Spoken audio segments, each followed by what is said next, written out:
Hi, this is Chad with the Powwow Show, Soul Flow Radio. I'm sitting here with Bob McLeod. We're talking about the New Mutants, obviously some old school, new school, and the creation of that comic. How you doing today, Bob? Very good, thanks.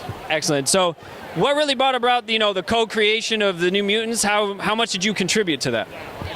Well, they wanted to do a spin-off for the X-Men, a younger team of X-Men, because the X-Men had kind of aged. They started out as the teenage superheroes, got into closer to 30, so they wanted to bring back the original idea of a young group of teenage superheroes. So the writer and the editor pretty much already had the idea for the spin-off before they brought me in. They just needed an artist to visualize the idea. They had no idea what the characters were going to look like, even which characters were going to be on the team. Chris and I got together and talked about, he had some ideas for several characters, and we talked about which ones would actually go in the book and which wouldn't. And I suggested let's have more girls on the team than guys, because every superhero team up until that time had like a token female or two. Yeah, it's a very testosterone-driven kind of creation. Were there any characters that didn't make the cut, like that you had offered? Which one of those were your favorite? I didn't come up with any characters. That was all Chris. I just helped him decide on their names and which characters to use.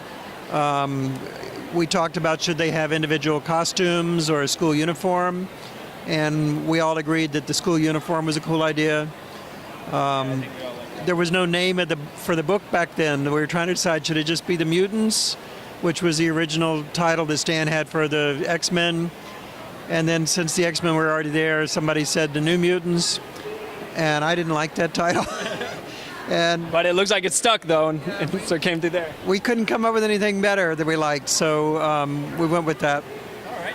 So when you were picking up names and things like that, how is it that you would kind of, visualize this character and the name that would fit? Would you just spitball a bunch out and just say them out loud, or how'd you come across that? Maybe Chris did that before they brought me on board, but he pretty much had the idea for their names. He made a couple changes. What's her name? Rain Sinclair's name, I think, went through some changes. I think he had Sam Guthrie down already and Roberto DaCosta.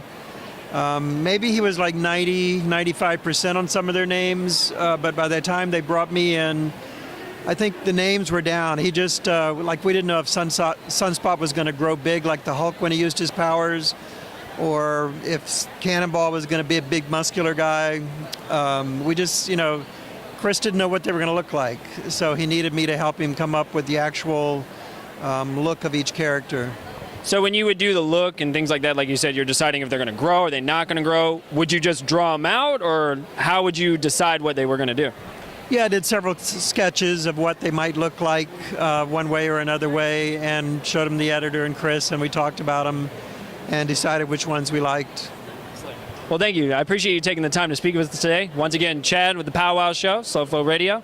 Once again here with Bob McLeod, co-creator of the New Mutants.